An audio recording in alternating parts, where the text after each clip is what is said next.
Top quality और consistent performance के लिए सिर्फ सिल्वर पंप नाम याद रखना।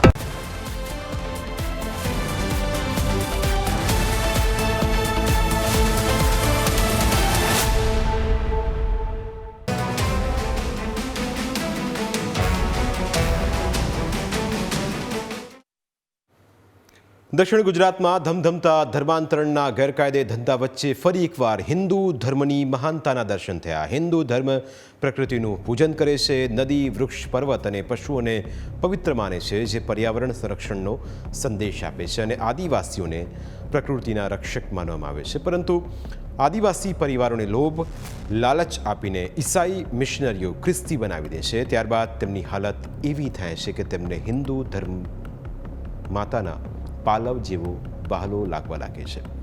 ડાંગના સુબીર તાલુકાના 10 લોકોને પણ ઈસાઈ ધર્મનો કડવો અનુભવ થયો. આ પરિવારો લોભ લાલચથી ઈસાઈ ધર્મમાં પ્રવેશ્યા, પરંતુ ત્યારબાદ તેમને હિન્દુ ધર્મની મહાનતા સમજાઈ અને ઘર વાપસી કરી. સુરતના માંગરોળમાં આવેલા જલેબી હનુમાન મંદિરના દ્રશ્યો છે, જ્યાં 10 લોકોએ ખ્રિસ્તી ધર્મ છોડીને હિન્દુ ધર્મમાં ઘર વાપસી કરી. હિન્દુ શાસ્ત્રોક્ત મંત્રોચ્ચાર થકી આદિવાસી પરિવારોએ હિન્દુ ધર્મમાં એન્ટ્રી કરી. જે લોકોએ ઘર વાપસી કરી તેમાં 4 મહિલા અને 6 પુરુષ સામેલ છે. દેવ બિરસા સેના દ્વારા લોકોની ઘર વાપસી કરાવવાનું કામ પાર પાડવામાં આવ્યું છે. ઘર વાપસી કરનાર આદિવાસી પરિવારોનું કહેવું છે કે ઈસાઈ ધર્મમાં ગયા પછી તેઓ હિન્દુ દેવી દેવતાઓની પૂજા નહોતા કરી શકતા. તેમની સ્વતંત્રતા છીનવાઈ ગઈ હતી, જેથી તેઓ હિન્દુ ધર્મમાં પાછા આવી ગયા છે. મારા થોડાક વધારે છે. હું 25 વર્ષ પહેલો જોડાયેલો, 2 વર્ષ ગયેલા અને પછી સાહેબ પોતાનો સનાતનમાં આવી ગયેલો. કેમ કે છે ને પેલે બાજુ ગયા તો પેલે બાજુ પૂજા પદ્ધતિમાં છે ને આપણી સંસ્કૃતિની પૂજા થતી નથી અને વાઘદેવ નાગદેવ જે આપણા જે કુળદેવી દેવતાની પૂજા નથી થતી. પછી સાહેબ પેલી બાજુ ગયા તો આપણા એક બાજુ રહ્યો તો પેલામાં સમજ નથી પડી. પાછા ધીરે ધીરે હું આપણા સનાતન ધર્મમાં પાછા આવી ગયેલો. ઈસાઈ મિશનરીઓ ભોળા આદિવાસીઓને કેવી રીતે સોફ્ટ ટાર્ગેટ બનાવે છે તે સમજો. તેઓ ભોળા આદિવાસીઓને વિવિધ પ્રકારની લાલચો આપે છે, જેમાં સૌથી મહત્વની વાત બીમાર લોકોને સાજા કરવાની છે. સામાન્ય રીતે કોઈપણ વ્યક્તિને સાજા કરવા માટે ડૉક્ટરની જરૂર હોય, પણ ઈસાઈ મિશનરીઓ એવા આદિવાસી પરિવારોને શોધે છે જેમના ઘરે કોઈ બીમાર હોય છે. તેઓ બીમારને સાજા કરી દેવાની વાતો કરીને ભોળા લોકોને પોતાના ધર્મમાં ખસેડી જતા હોવાનો લોકોનો આક્ષેપ છે. ગંગારામ નામના એક યુવકની બહેન પણ બીમાર હતી.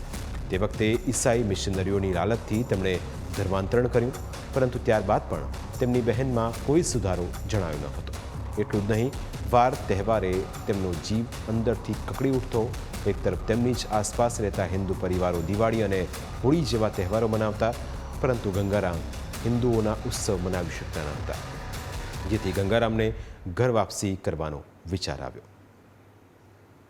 ખ્રિસ્તી ધર્મમાં 2-3 મહિના ગયેલા એટલે બહેન બીમાર હતી તે માટે, અને પછી તે છોડીને હિન્દુ ધર્મમાં આવેલો કે આડા વડીલ આપનો બાપ દાદાથી જ ચાલેલો એ માટેનો આપણું હિન્દુ ધર્મ ચાલે. એટલે ધરતી માતાનું પૂજા કરે, આપનું તહેવાર આવે એનું આડા વડીલ જેમ કરતા આવેલો હોળી દિવાળી એને માટે, અને હનુમાન દાદાનું સેવા કરે. અને સાસુ બીમાર હતી ને ત્યારે અમારા ઘરવાળા સાસુને લઈને ખ્રિસ્તીમાં ગયેલા 25 વર્ષ પહેલાં.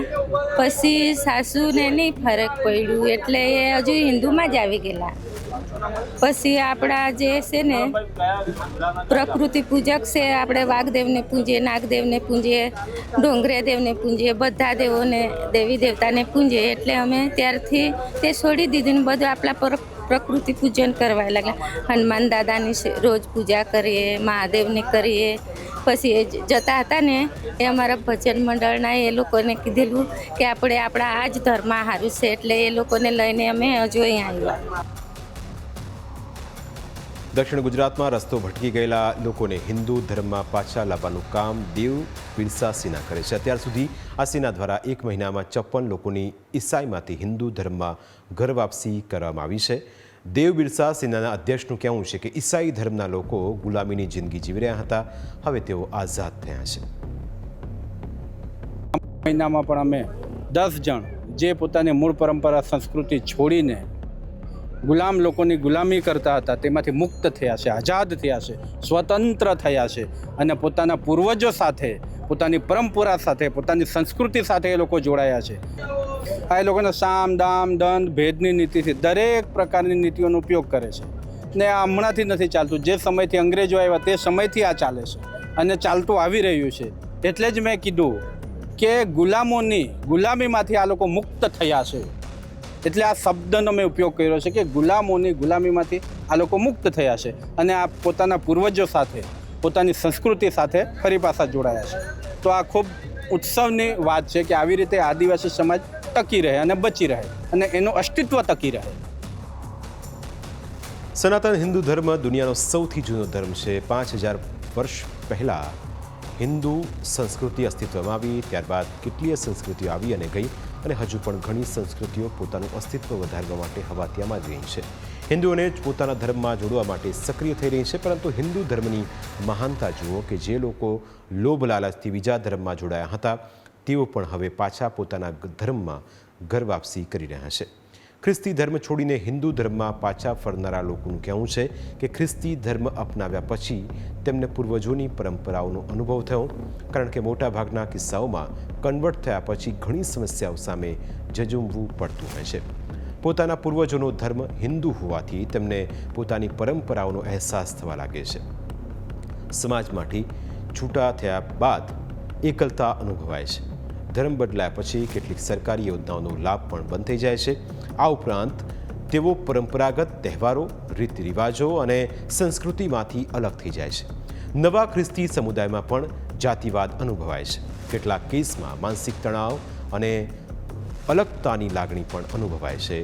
આ બધી સમસ્યાઓ ભવિષ્યમાં અનુભવાશે તેવી આ ભોળા આદિવાસીઓએ કલ્પના નહોતી કરી, પરંતુ ધર્મ પરિવર્તન કર્યા પછી ધીમે ધીમે તેમને પસ્તાવો થવા લાગ્યો અને એટલે જ તેમણે ઘર વાપસી કરી. જો તમને પણ કોઈ બીજા ધર્મમાં લોકો લલચાવતા કે ફૂસલાવવાની કોશિશ કરે તો સાફ ઇનકાર કરજો, કારણ કે આપણો સનાતન હિન્દુ ધર્મ મહાન છે. માર્ગ ભટકી જશો તો તમારે પણ અનેક સમસ્યાઓનો સામનો કરવો પડશે. પ્રાઇમ 9માં આજે બસ આટલું જ. ફરી મળીશું આપણે સ્પર્શતા મુદ્દા સાથે. ત્યાં સુધી રજા આપશો. નમસ્કાર.